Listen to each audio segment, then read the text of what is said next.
Hola amigos, continuando con mi canal llamado El Porqué en el Folclore, recordemos que todo hecho folclórico debe responder esa pregunta. Si no lo hace, no es folclórico. El tema de hoy, semblanza de un rebelde. Esta muestra de la vida de la burguesía bonaerense del siglo XVIII y XIX está dirigida a los productores de estampas, momentos donde se puede mostrar con la danza y el arte una época que nos involucra en la historia. Todo mi trabajo está sustanciado en libros y autores. Verán que al mencionar alguno, alego la imagen del libro para que vosotros puedan verlo e interesarse en conseguirlo y leerlo. Va mi saludo a todos los coreógrafos y bailarines que evocan nuestro folclore.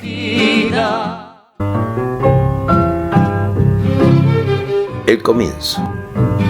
Agustina López Osornio, su madre, era hija del coronel Clemente López de Osornio y desde muy temprano, a los 14 años, se hizo cargo de la estancia Rincón de López, ubicada en el margen sur de la desembocadura del río Salado, hoy partido de Castelli, provincia de Buenos Aires.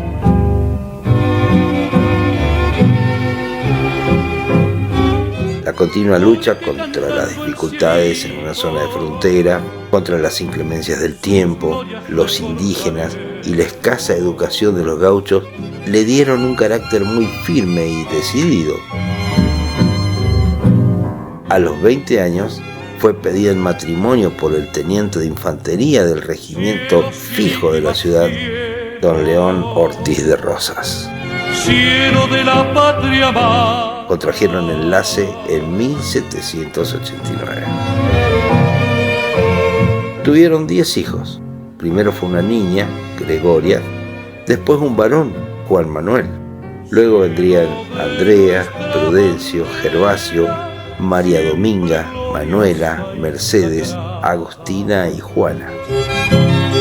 En total, Agustina tuvo 20 partos. 10 hijos llegaron a la adultez, mientras que los demás fallecieron al nacer en la primera infancia. Era una familia engolada, pues tenía en su haber tierras heredadas, vivían contentos de su ascendencia de la nobleza española americana, tanto que nadie pensó en aprender oficio o profesión. La idea es que el mayor, Juan Manuel José Domingo, heredaría la administración de las estancias. No necesitaba muchas letras.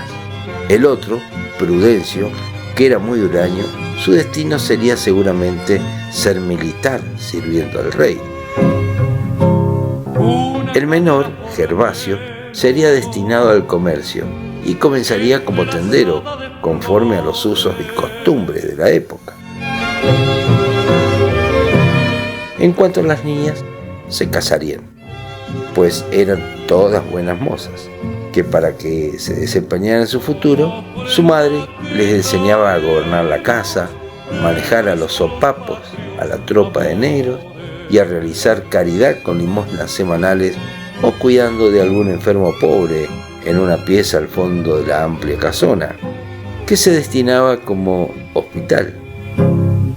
Las órdenes maternas se cumplían sin titubear, pues doña Agustina había nacido para imponerse y dominar. Las chinitas cebaban mate y se lo ofrecían con una inclinación ante ella. Se jactaba de ser descendiente de los duques de Normandía, que habíase casado con un plebeyo de origen. Ella manejaba a sus hijos, a su marido, a los esclavos y a la mulatería agregada o criada, siempre con mano recia. Solo se le escapaba de a ratos el segundo párvulo, Juan Manuel José Domingo, que le salió rebelde y díscolo. Era un muchachón rubio y regordete, nacido el 30 de marzo de 1793. Manuel Gálvez, en la vida de don Juan Manuel de Rosas, escrito en 1940, se refirió a un par de anécdotas donde el enfrentamiento del joven Juan Manuel con su madre definió su futuro. Una vez, siendo una criatura, fue encarcelado en un cuarto y se vengó del castigo levantando las baldosas del piso. Otra vez, ya casi hombrecito, le emplearon en una tienda en casa de Ildefonso Paso, quien le dio algunas lecciones de escritura. En la tienda, Juan Manuel se dedicó a hacer sus diabluras. Destruía los géneros cortándolos en celo, o sea en diagonal, agujereaba los sombreros, que al día de hoy no sé cuál sería la significación psicológica, pero para la época era maldad pura. Cielo de los argentinos. Como el tendero quisiera hacerle lavar los platos, se negó. La madre pretendió que pidiera perdón al tendero y, como él no accediese, lo encerró a pan y agua. El muchacho falseó la cerradura, se quitó las ropas y, medio desnudo, se fue a la casa de sus primos, los Anchorena, a vestirse y a buscar trabajo.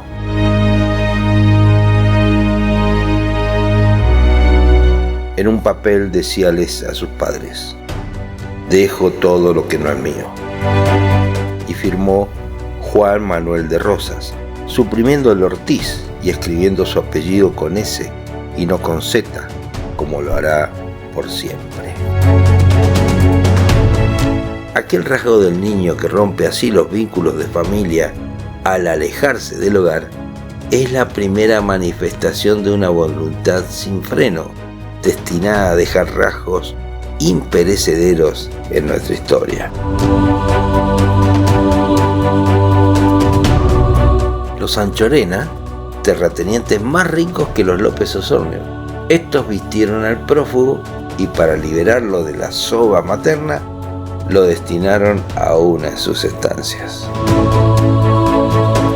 En la serena claridad matinal veo surgir hacia el sudeste el monte de la estancia del Pino que habitó Rosas, hasta poco antes de su caída, y me imagino verlo cruzar aún con el vistoso traje de campero criollo, luciendo entre los gauchos, en la peonada, su admirable destreza de jinete que no olvidó en el destierro, como se ufana en recordarlo en las cartas agregadas al pleito sobre la filiación natural de los hijos de Eugenia Castro, que Rosas tuvo a su lado en Palermo desde los 13 años. La hizo su concubina y procreó con ella 5 hijos después de la muerte de doña Encarnación. Según consta en 50 años de América del doctor Rafael Calzada, que fue el abogado patrocinante. Esto está en el tomo 1, en la página 326. Ese fue el ambiente propicio para su rebeldía. Llegó con mando y librado de toda autoridad regidora. Lo ayudaba el instinto que tenía de los hombres, como al perro el olfato ante la presa. Indicaría su sobrino Lucio Victorio Mancillo, hijo de Agustina Ortiz de Rosas, 10ª hermana menor de Juan Manuel de Rosas. Las estancias de la época tenían particularidades luego perdidas. El campo estaba abierto, no había alambrados, el ganado era indómito, feral, las vacas con grandes cuernos. La mayoría de los hombres de la estancia eran mulatos, algunos indios mansos y muy pocos blancos.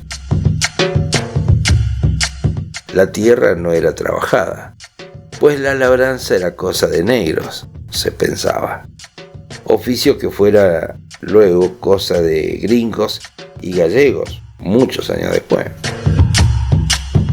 Cuando se paraba rodeo, se lo hacía a los gritos, alrededor y pechadas. Se marcaba fuego entre alaridos y piales y lazos. Se degollaba la res en torno de fiesta. Se desgarretaba el novillo en plena carrera y apenas se aprovechaba la 1/4 parte de la carne. Se mataba a una vaca para comerle solamente la lengua. En muchas estancias no se bebía leche porque nadie sabía o quería ordeñar. La doma del caballo era el circo del mestizaje. La mitad de los potros terminaban arruinados en la doma, sin dientes por el bocado, desnucados en el palo del desbravo, luego llamado palomayo, o descaderados por un tumbo, tuertos o atontados por un talerazo feroz en la cabeza. El domador actuaba a fuerza de espuela y talero, sin más arte que mantenerse prendido el recao, como la liendre del pelo. 100 años después se dice que el indio pampeano era más sabio para la doma. Los obtenía magníficos, sin torturarlos ni castigarlos. Los manejaba hablándoles, palmeándoles el pescuezo.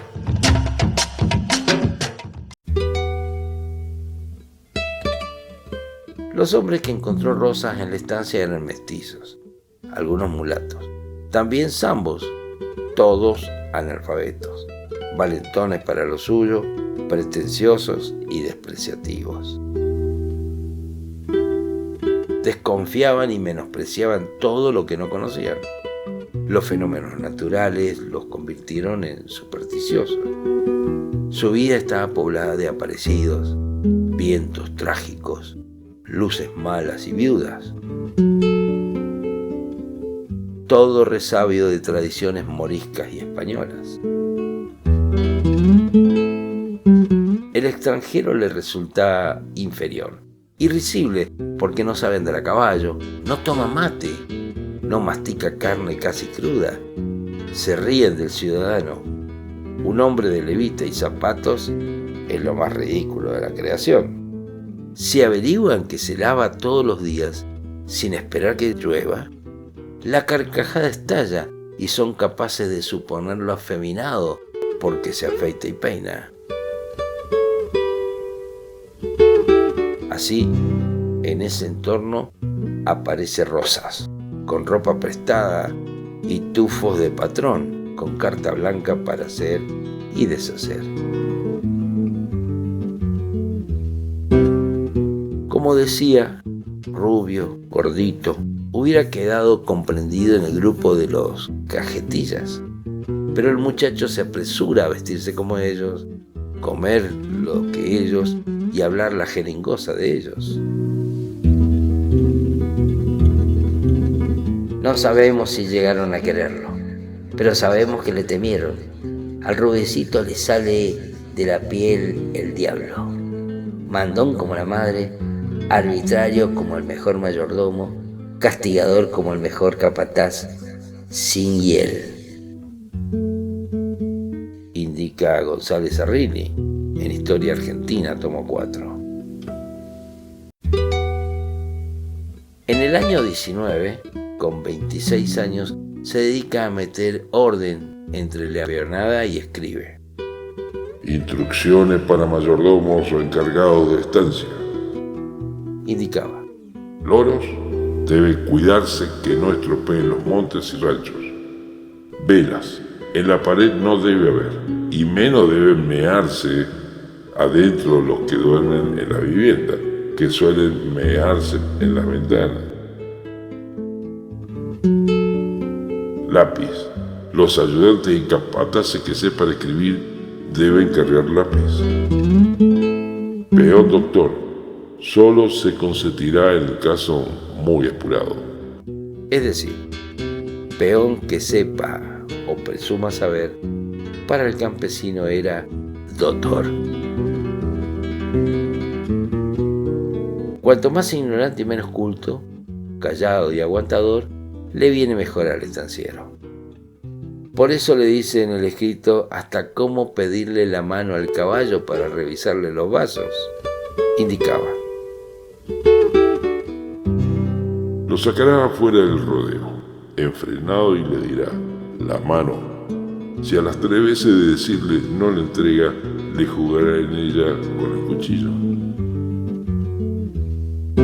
Entregada la mano, le recortará el vaso, si es que tiene algo que recortar.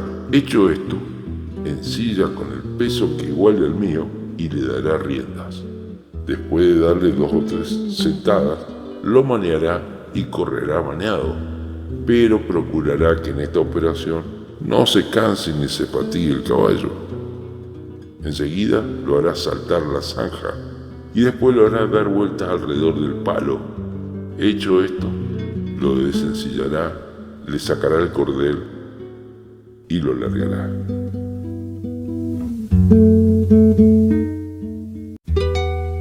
Debe tener 12 maneras blandas, buenas y fuertes, para lo que se ocurra en el trajín diario. El que los cuida jamás los trajinará sin espuelas, y el que anda sin espuela dándole riendas, o trajinándolos, o enseñándoles al rodeo, cometerá un delito. En esto debe haber un gran cuidado. Lo cierto es que entre el temor y respeto, los peones se hicieron adictos. Por aquella época, el peón respetaba al patrón. Era el eco del régimen colonial para los blancos así enseñados y del régimen de la esclavitud para los negros y mulatos.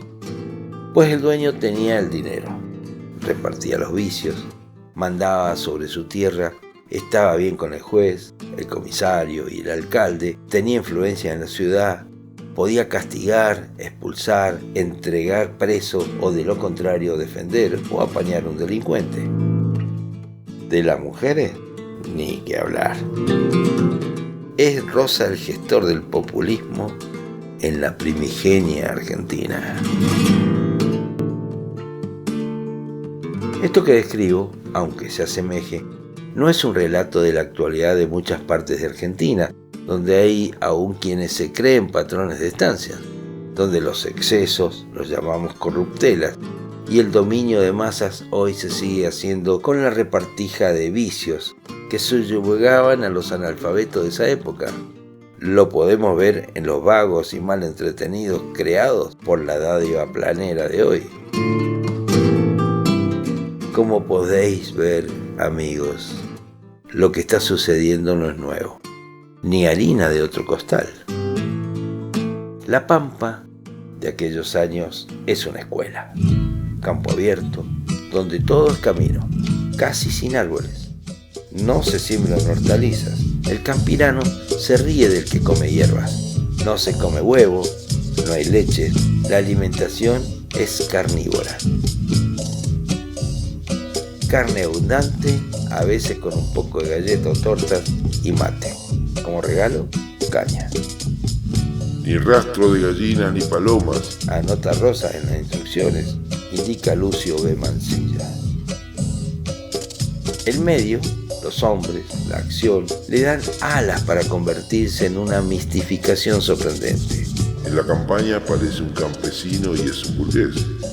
Y en el orden nacional habla de patria y es localista. Nadie atenta contra la América y él se dice defensor de la santa causa americana. Es españolista radial. Por ello le sale el santa. Ama las cosas. Las almas le son indiferentes. Es tirano orgánicamente y más capaz de perdonar al que le tema que al que le haya desafiado, indica Mansilla. Rosas, con tales dotes y el desarrollo apropiado, encuentra un clima propicio. No está aislado. Hay muchas almas como la suya, y él será su representante. El hombre de ese campo pelado no conoce más ley que la suya. Apenas le apunta alguna idea moral, reflejo de alguna noción religiosa, mezcla de leyenda supersticiosa entre católica e indígena con una reminiscencia africana. Le tiene miedo a la viuda, que sería el alma en pena de una mujer o de una bruja, que al quedar sola y abandonada al morir el amor de su vida, enloquece de pena y rabia y por ello decidió vengarse de todo hombre. Los instintos andan sueltos. No hay educación ni creencia, ni código que los sujeta. El incesto era común. El hombre es libre hasta donde la naturaleza le afloja la cuerda de la libertad. Su roce es permanente con la tierra, el aire, el sol, el animal, el indio, todo rudo y áspero. A los elementos se los deja obrar.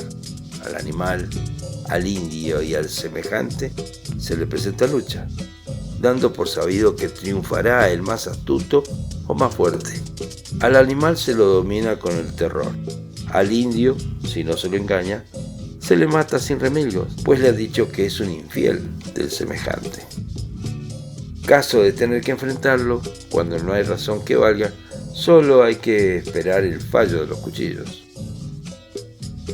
La vida en estas condiciones da al hombre rural personalidad adecuada y como él se conforma a tal vida en ella, se desenvuelve y se considera un ser superior. Solo es más que él quien es capaz de sorprenderlo en destreza física o ganarle en fuerza o crueldad.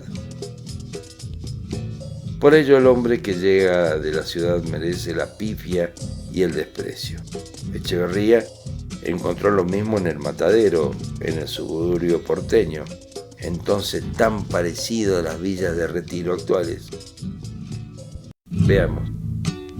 Por un lado, dos muchachos se adiestraban en el manejo del cuchillo, tirándose horrendos tajos y reveses.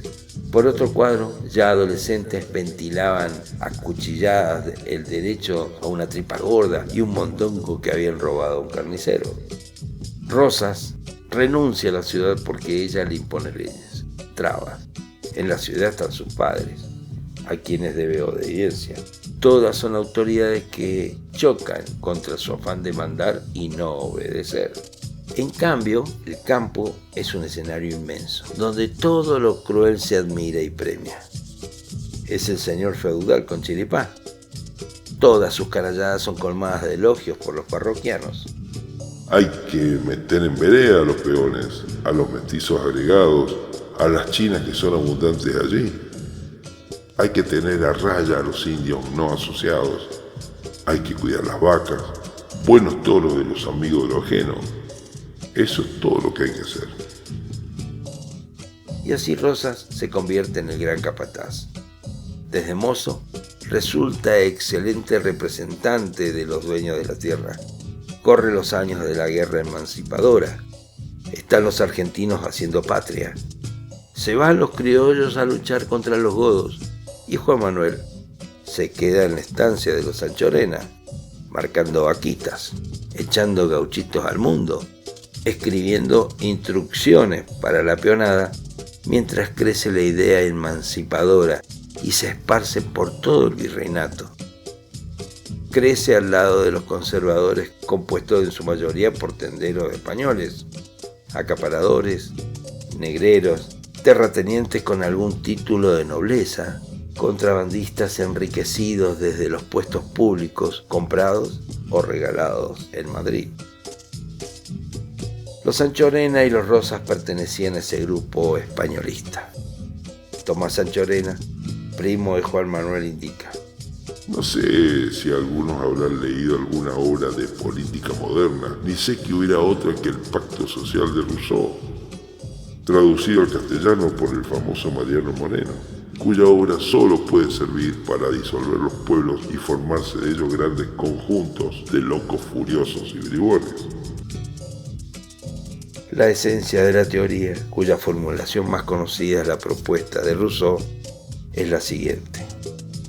Para vivir en sociedad, los seres humanos acuerdan un contrato social implícito que les otorga ciertos derechos a cambio de abandonar la libertad de la que dispondría en estado de naturaleza. Rosas, enemigo de la revolución y de la furiosa democracia incipiente, se mantiene alejado allá en la estancia. A los revolucionarios él los llama logistas o anarquistas.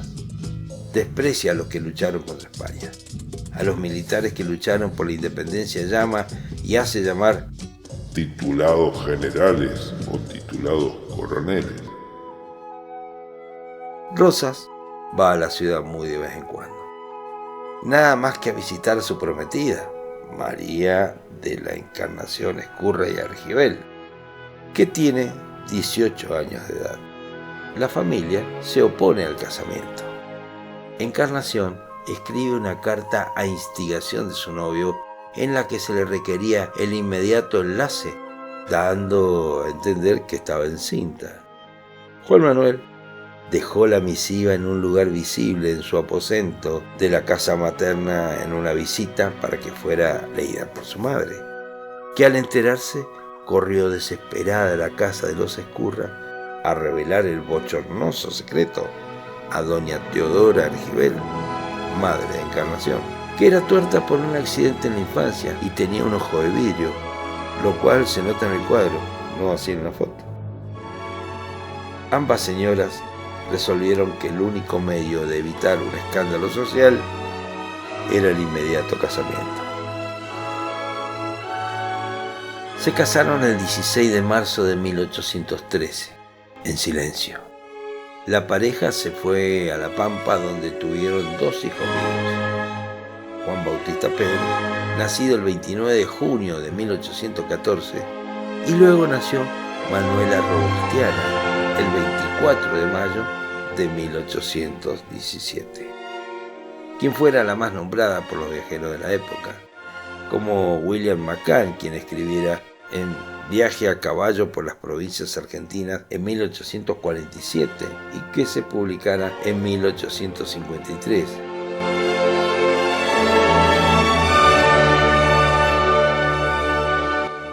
Quien habría estado tomando té con Manuelita y la menciona en su libro, que recomiendo leerlo. Ese libro indica un panorama del Buenos Aires de esa época, que sirve a los profesionales de la danza para poder resolver temas de uso y costumbres. También adoptó al hijo de Manuel Belgrano, que con la hermana de su mujer, María Josefa Ezcurra, lo había tenido, el cual fue bautizado con el nombre de Pedro Pablo y anotado como huérfano en la Catedral de Santa Fe. Rosa no pudo elegir mejor a su compañera. No supieron de ternuras, pero acertaron en todo lo que se propusieron. Él era cruel y ella áspera. Se decía sin gracia ni frescura.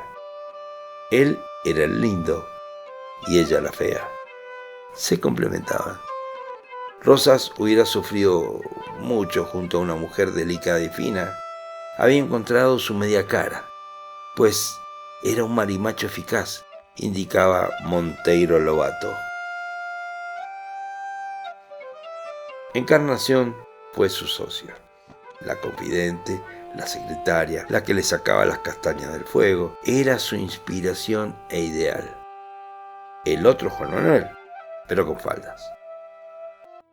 Nadie creyó en él tanto como ella.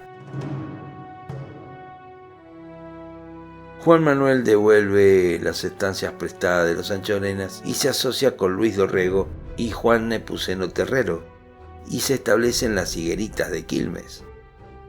Los socios quedan en la ciudad y él en el campo marcando vacas, y comienza el saladero de carne y luego también de pescado. Tales productos tienen buen mercado en Brasil y Cuba. Por distintos lugares se arriman los lanchones hasta la ribera quilmeña a cargar y salen de contrabando. Los saladeros acaparan la carne vacuna hasta hacerla escasear a los abastecedores de la ciudad. Rosas, Terrero, Anchorena, Trapani, Dorrego, Capdevila forman un trus saladeril que obliga a las autoridades a prohibir la elaboración de la carne salada en la ciudad y en su jurisdicción, por lo que Rosas y Terrero compran tierras en la Guardia del Monte, sobre el río Salado. La estancia Los Cerrillos, fundo que llegaba más allá de la frontera de la época. Veamos, por un lado, lindaba con los indios. Por el otro, llegaba hasta la costa del mar. Era ideal, pues a pesar de las prohibiciones oficiales, la salazón continuaba y el contrabando también. Es un deber cuidar de la propiedad privada, los intereses de los campesinos y no llevar la guerra a los indios. La paz, dice, es lo que le conviene a la provincia. Juan Manuel es un hombre de bien, un labrador honrado, amigo a las leyes y de la felicidad de su país. Tiene en él una fortuna arraigada, esposa, hijos, padres, hermanos. 35 años que lo que más han pasado en el retiro de una vida oscura, que es lo más acomodable al temperamento. Escribe el mismísimo Rosas al general Pacheco. Sus palabras, en tercera persona, son una epopeya que marcó insoslayablemente a la Argentina a través de los siglos. Su accionar es el paradigma del populismo que enquistó a nuestra patria en la pobreza. Fue un gaucho falsificado, un anticriollo típico porque su vida está jalonada de miedos. Faltábale el fundamento para ser gaucho y para ser criollo: la nobleza. Era necesario un gobierno fuerte que no dejara declamar a los anarquistas. Temía que se hablara mucho, aconsejaba un gobierno dirigido por un militar con facultades ilimitadas a fin de levantar y organizar con viveza los muros del respeto y de seguridad. Sus facultades han de extenderse hasta poder imponer la última pena, dando cuenta. Así escribe desde Los Cerrillos el estanciero matarife y contrabandista que está acostumbrado desde su infancia a degollar animales. Indicaba Félix Azara cuando indica que la muerte de los demás le era indiferente. Cae el esporádico directorio de Rondó el 21 de abril de 1815. Tan solo un día duró. El Cabildo de Buenos Aires nombra a Rosas alcalde de San Vicente. Rosas no acepta y renuncia, pues él no podría seguir viviendo en el campo como a él le gustaba. Los caudillos se estaban alzando contra los porteños monarquistas. Artigas, Stanislao López, Pancho Ramírez se rebelaron del directorio y el Congreso para que libre a aquel pueblo benemérito de la horrorosa opresión en que se ha reducido, elija un gobierno que, poniéndolo a cubierto de los males que lo devoran, pueda acordar con el de otras provincias, cuando conduzca al bien de todas. Decía Stanislao López por mano de uno de sus secretarios. El caos gubernamental entre provincias, los celos por la preponderancia de la capital, las tendencias democráticas se oponían a las miras aristocráticas y a un monarquista que se dejaron traslucir tras la desgraciada negociación de 1818, donde Pueyrredón, director supremo y de ascendencia francesa, pensó en la posibilidad de interesar al príncipe de Luca en la conformación de un protectorado francés. El joven parecía reunir todos los galones para el cetro dado de parentesco con Fernando VII y su pertenencia a la Casa de Bordón, que reinaba también en Francia. La propuesta generó una crisis en el Congreso, pero no triunfó, y el duque de Luca fue el último soberano que reinó en la imaginación de los monarquistas del Río de la Plata.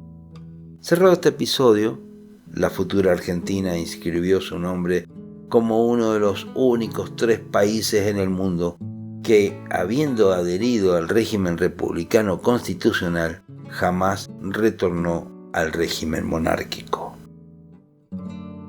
Luego de una sucesión de gobernadores y cuando toma el gobierno el coronel Dorrego, hermano del socio de Rosas, le indica al brigadier Rodríguez que movilice las milicias de la campaña. Así habla con Rosas y este indica en una proclama: veo por instantes sobrevenir los efectos de la inseguridad pública. Por ello, hice un esfuerzo superior a la oscuridad de mi destino. Deja su negocio de carne salada, viste a su peonada de Colorado y con algunos milicianos del escuadrón marcha en auxilio de la muy digna capital, que con urgencia veloz reclama este deber. Las diferencias que involucran a las provincias de la incipiente Argentina son fundamentalmente con Buenos Aires y los porteños, y que desde ese momento comienza la historia que involucra al gauchaje que llegará con el dictador a la Plaza de Mayo y que deja la impronta de los argentinos hasta la actualidad. Bien, ¿querrán una segunda parte de la historia? Déjenmelo saber en los comentarios y compartan para que seamos más los que nos involucremos con nuestra idiosincrasia. Gracias amigos por ver y escuchar mi programa y los invito a suscribirse, a compartir con otros que les guste el folclore. Y si Dios quiere y ustedes me apoyan, seguiré en esta cruzada de compartir lo que aprendí en 56 años de estudio y de pisar escenarios.